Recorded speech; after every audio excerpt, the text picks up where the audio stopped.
Welcome back. Welcome back. It is episode 5 of Third and Manageable, the weekly podcast for UGA and Atlanta sports enthusiasts, which is you and me. I'm your host, Walker. Thank you for checking in. If it's your first time checking in, really appreciate it. If you like what you hear, tell a friend. You better tell somebody.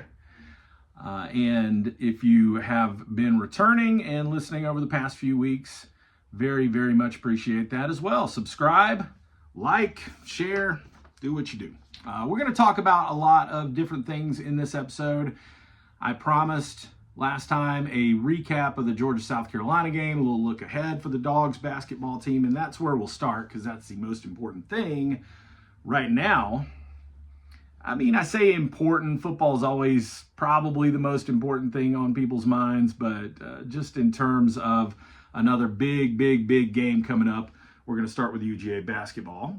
Then we'll move on to Coach Mike Bobo and some baseball and softball talk. Now, the game against South Carolina, we said this is the biggest game of the season. This is the biggest game in 10 years. And Georgia won the game. And if you follow along with the podcast, we've been following these must-win games for 2 weeks now. Florida was a must-win. Texas was a must-win. South Carolina was a must-win, and yep, here we go again. Pressure and stress does not take a week off. Georgia is back tomorrow, Saturday at noon at Stegman Coliseum with yet another, you guessed it, must-win game. And I know what you're thinking if you're a Georgia basketball fan like I am. Now, Walker, Georgia is already in the tournament. This is not a must-win. The Dogs are already in, and that's probably true. But do you want to leave that up to chance? That's really what I'm going to ask today. Like, do you want the committee sitting there trying to figure out if Georgia is a tournament team or not? Or would you rather go ahead and stamp it tomorrow with a big win at Stegman Coliseum against Vanderbilt and say we are a tournament team? Because right now, you're right. Georgia is in the field. But there are bid stealers coming. You know that from the mid-major conferences. The SEC tournament is going to dictate a lot. You don't want a team that maybe right now is on the outside looking in, making a run and taking your spot. You don't want to be in the play-in games in Dayton on Tuesday, Wednesday of tournament week, if you can avoid that. What you ideally want right now, if you are Mike White and the Georgia basketball program and the Georgia basketball fans, is to beat Vanderbilt. Go ahead and solidify yourself as a tournament team, probably sitting there on like the 10 line on Selection Sunday. You don't have to sweat it. You don't have to win a game in the SEC tournament. And really, it would just take a lot of stress off of this situation. So obviously that's what we all want. Now, how are you going to get there? Because it ain't going to be easy. Vanderbilt is a very good team. Georgia played a great game against South Carolina. They did all the things that we kind of said they needed to do. Got Asa Newell very involved. Got Godfrey in there as the enforcer. Surreal in there blocking shots and doing his thing. And kind of shut down South Carolina's front court game. Didn't really shut it down, but slowed it down enough. Georgia was also able to get out and run a little bit and dictate the pace of that game. And that's what we're going to talk about again for tomorrow against Vanderbilt. It's a very different situation. You got a guy over there, Jason Edwards, who is averaging like 17 points a game. You got another guard for Vanderbilt that is averaging 5 assists per game. You got a guy, a center, that is averaging nearly 8 boards a game. And all of those things are better statistically than anything Georgia has. Vanderbilt is also scoring about 80 points a game. And for the Dogs, you can't give up 80 points. Not at home, not on the last day of the regular season. Georgia's going to have to come up with a tremendous defensive effort, and I think they will. And Georgia may, in this case, want to go oppo of what we did the other night. We may want to slow the game down just a little bit. Don't let those Vanderbilt guards get out and shoot the 3 ball, pass the ball around the court. Lock it down, slow it down, and Georgia may want to pound the ball inside. Georgia may want to take advantage of quite frankly, I think having better front court material. And let Asa Newell dictate the pace of this game, because he is really playing well right now. Silas Demery, we've talked about that the last 2 weeks. A kid is just incredible. He has come a long way since the start of this season. We saw flashes with Silas Demery last year, and he's really the goods right now. Just putting up a lot of points and really making some good decisions and putting Georgia in a good place to win basketball games. And I hope that he and Blue Cane, they're sophomores, but we're at the end of the season. You're really more like a junior at this point. Got a lot of experience out there. Take care of the home floor. Wouldn't it be cool if we could see Georgia fans storm the court again? I know you got to wait the 90 seconds, and that way you don't get fined and all that, but that was such a cool atmosphere at Stegman Coliseum after the Florida game when the Georgia students were able to get out on the court, and wouldn't it be cool to do that again?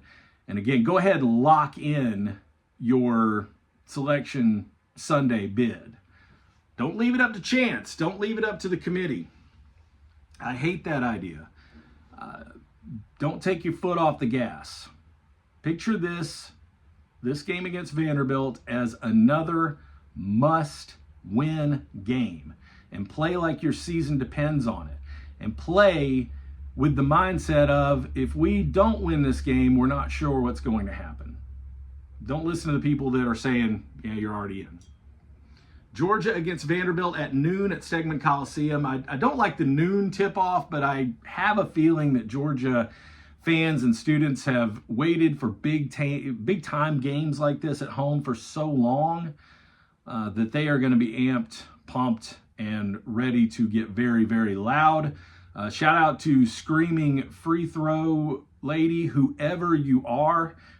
Every time you watch a game from Stegman Coliseum and the opposing team is shooting free throws, there is this shriek that comes from the crowd that at first was a little unnerving and a little jarring, and you're like, oh my gosh, what is this? But over the course of the season, I have come to look forward to Shrieking Free Throw Lady, so I hope that you are there. I hope you are in attendance, and I hope you are getting your flowers for doing your part for this Georgia basketball team. It's huge. It's a great, great position to be in for over 10 years, Georgia basketball fans. And it was pointed out on X this week that there are just a lot of diehard Georgia basketball fans. And not nearly as many as football, we understand that. But fans that have been waiting a long time and were a little emotional, quite frankly, after the win over South Carolina, as you should be.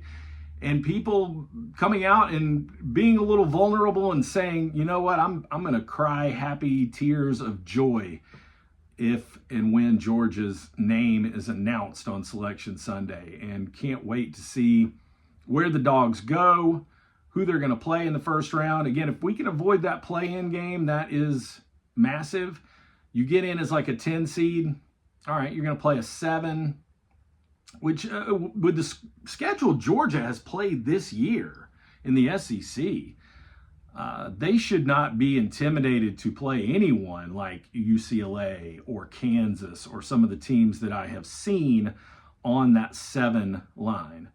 Georgia should feel pretty good against Georgia should feel pretty good about matching up with any of those teams. And, you put yourself in a situation where maybe you win a tournament game.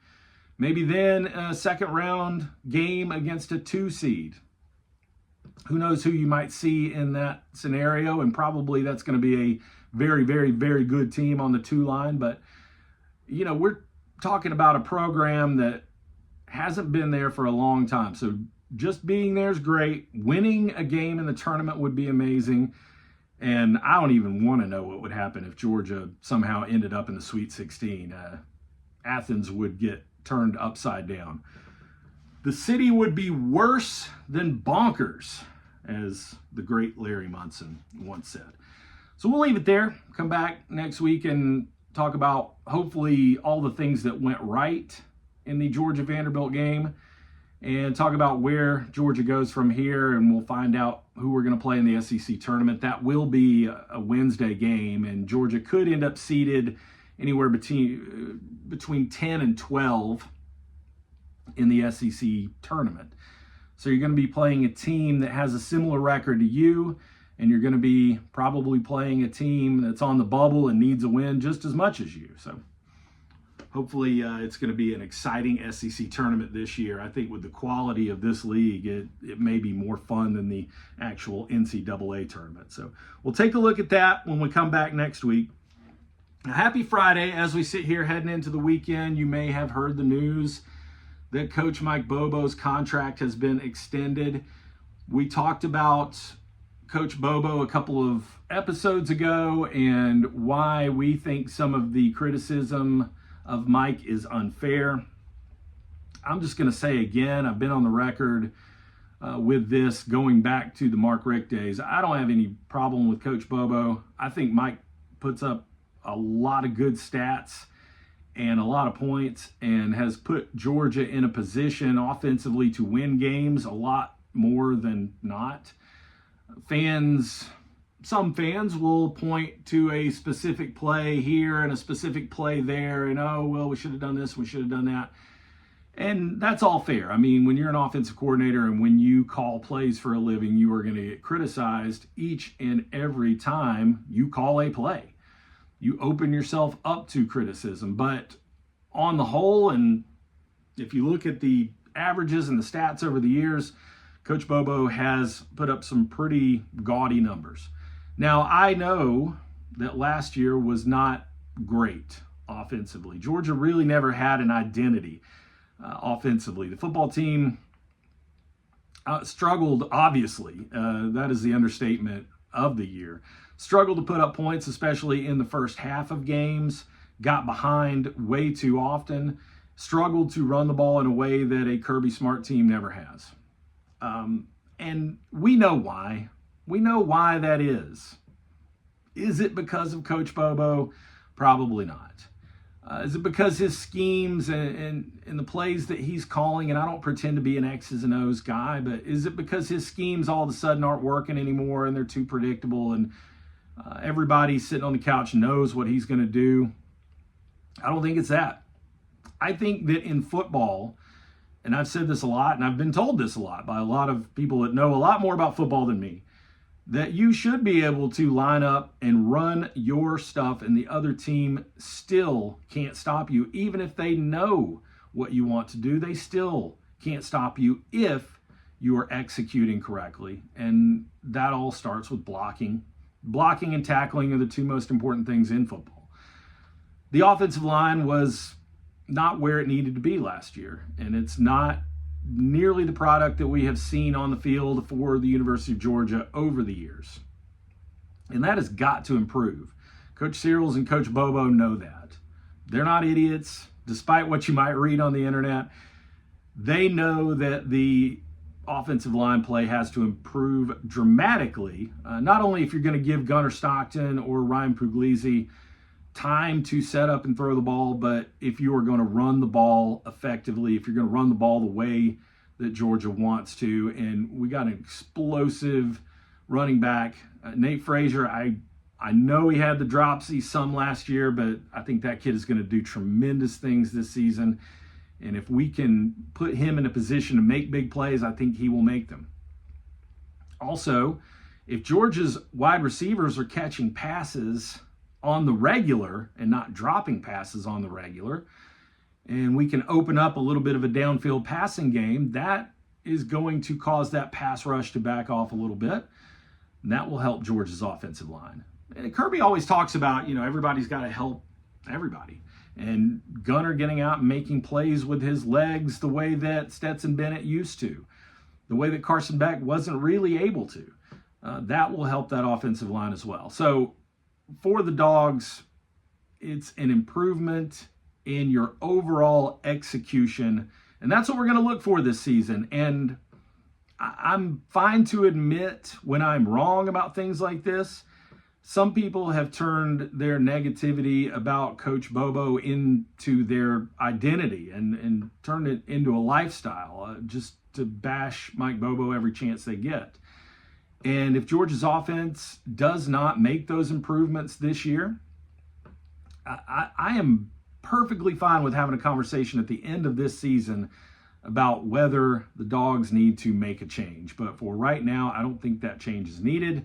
I'm glad that the extension happened, and I am really looking forward to spring practice starting next week. It's a great time of year. G-Day coming up in April. G-Day is on the same weekend as the Masters again this year, which makes it a tough weekend for people that are fans of football and golf to have to choose what they want to consume on that Saturday. But it also makes for a pretty good weekend in the spring, and hopefully we'll have good weather to match and a nice crowd at Sanford Stadium. Looking forward to it. Always looking forward to football season.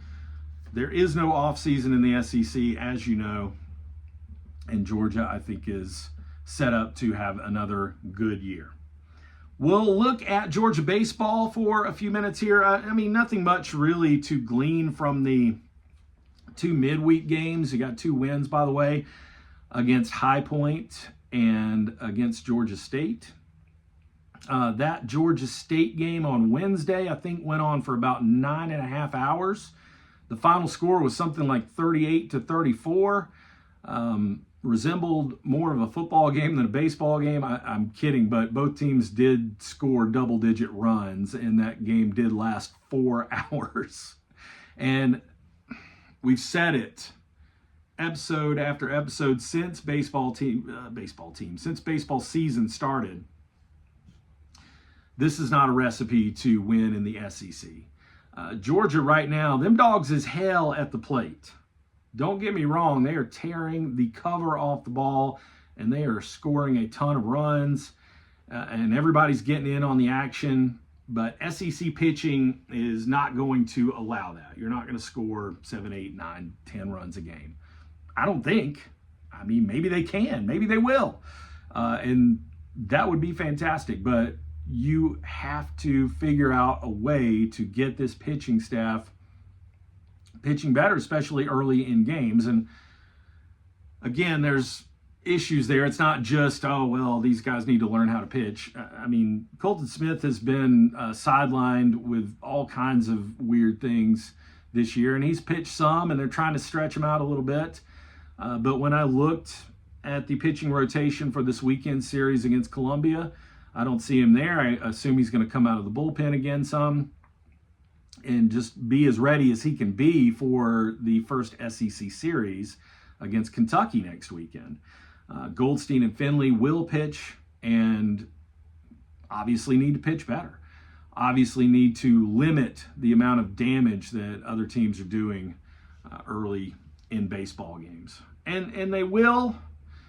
I keep saying that they will. We keep hoping and we keep crossing our fingers that this issue is going to resolve itself. And I think it will. And I guess Jeff Dantzler said something along these lines on the broadcast the other day, like, this will be resolved. You just don't know when. You just don't know how long it's going to take to get this thing really on the right track as far as the starting pitching is concerned and the amount of runs that the Diamond Dogs are giving up. I hate to be a broken record, but you don't want to count on, we're going to play Kentucky next week and we're going to win that game 10-8. Limit the amount of runs that the other team is scoring. It sounds really simple. It is a very complicated problem, but I'm sure that Wes Johnson and the Georgia coaches are working very hard on that. A series against Columbia this weekend. There went my phone. Sorry about that. A series against Columbia this weekend. Ivy League coming into Athens, coming to Foley Field. It's another great weekend to get the kids out if the weather's good and see this newly renovated, beautiful Foley Field and see the Dogs do what they do, which is mashing home runs and getting a lot of hits and getting a lot of people on base. It's pretty exciting to watch, honestly. So we'll see how things shake out.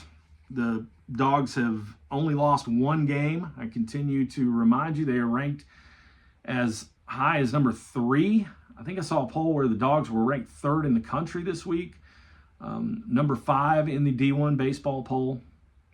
So things are going well. If you just take the scores out of the equation and just look at the record, you can't do a whole lot better than Georgia has done so far against some pretty good competition. So we'll see what Columbia is this weekend. Hopefully the Dogs can get 3 more big wins and then take the week off. No midweek game next week as we get ready for Kentucky and a team that was in the College World Series last year to come into Athens and see if the Dogs can win 2 out of 3 to start the SEC season. As far as softball goes, had that kind of weekend.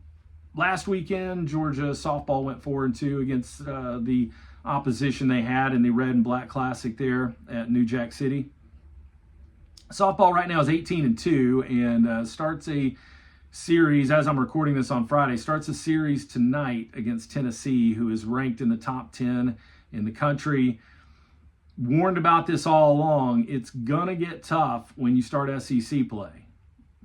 Same for baseball, same for softball. And this series this weekend against Tennessee, it's going to be tough to win 2 out of 3. Georgia's going to have to play really, really well to win this series. Going to have some great pitching from Lily Backus, and I just assume and believe that Georgia will get that. Continue to get a lot of people on base. Continue to get Dallas Goodnight on base when she leads off and can get a hit or an infield hit or draw a walk and steal a base. It really gets everything moving for the Georgia offense because those ladies hitting behind her are really hitting well right now. So good luck to the Georgia softball team. I think next week when we talk about softball, we'll know a whole lot more about what we're looking at. It's been that question mark. I've said this about the Braves a little bit too. We're not really sure what we're getting at the start of the season. With the softball team and the new faces there, not really sure how good this team is, but if they can beat Tennessee 2 out of 3, I'll come back next week and say, yeah, this is a pretty good team. Look out. You lose 2 out of 3, you might say, I don't know. Obviously, a sweep either way would tell you a whole lot more. So just wait for those results, see how the Dogs play, and we can start to surmise what we're going to be looking at for the rest of the season. Atlanta United, after that crap performance against Charlotte last weekend, is back home at the Benz. And Atlanta United, they always play well at home. Five Stripes taking on the New York Red Bulls over the weekend, Saturday night at the Benz. The Hawks were able to get another win. Each time I show up here, I feel like I'm saying, well, we got another win. It's not really reflecting in the record because that was a nice win against the Pacers last night. But the Hawks are still 29-34. They have the Pacers again on Saturday, and then the clown Philadelphia 76ers on Monday. Hopefully that'll be a win. Arnold Palmer Invitational going on this weekend, and I've been watching some of that the last day or so, and Shane Lowry is playing really well. I got a hot tip to bet on Shane Lowry to do some damage in this tournament, and so far that's looking good. Although I know you don't come here for my betting advice or betting tips, I often offer them anyway. Appreciate you checking in. Again, tomorrow, just such a massive game for Georgia Hoops. I wanted to talk a little bit about it before the game tips off tomorrow at noon. If you're going, have fun. I hope the crowd is really into it and makes life absolutely miserable for the commies from Nashville. Go Dogs, and we'll see where we're at when we get back next week. Third and Manageable. It is a Sea&Sky production. Again, I'm Walker, your party host from the palatial studios here in Western North Carolina. Hit the subscribe button. We're going to be getting this thing into podcast form. We're working out the final kinks in that right now. And so hopefully this episode and the next one will be available to you as traditional podcast that you can just listen to while you're on your way to work or something like that. But if you continue to watch on YouTube, obviously we appreciate that just as much. And then you get to see my beautiful setup here. People are very confused by my selection of records. I guess we went with The Doors last time. I don't remember if that was the last one, or maybe it was The Cure. Today it's Rage Against the Machine. If you know anything about me, you know that I am a rock music fan, really of all genres. I mean, I go back to the 70s. I love Beatles and Zeppelin and the Stones, but I love Nirvana and Pink Floyd and Pearl Jam and Rage Against the Machine just as much. Grateful Dead, sure. Even into the 2000s. I kind of dropped off. I guess I aged out of new rock somewhere around 2010, but anything before that, I'm a huge fan of. So thank you for watching on YouTube. Thank you for listening. And thank you for supporting this Georgia basketball team all year long. I mean, I'm seeing so much on social media right now, and so many people are excited about this season, and I hope that Silas and Blue and Ace and Newell and those guys can put a really big exclamation point on what has been a great season by beating Vanderbilt tomorrow. Until then, go Dogs. Have a great